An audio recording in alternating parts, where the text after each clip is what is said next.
Ako si Juan David P. Adia. Musmos na pangarap mula kay Ariel Reyes Inocencio.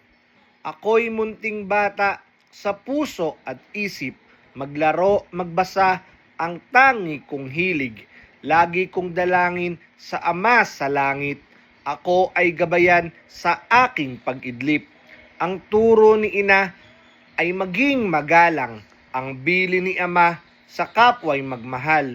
Huwag daw lilimot sa poong may kapal, upang itong buhay ay maging makulay. Kay inang patnubay ako ay nag-aral, tinanim sa isip, diwa ng karunungan. Ito raw ay puhunang hindi mananakaw, hindi masusunog, hindi malulusaw.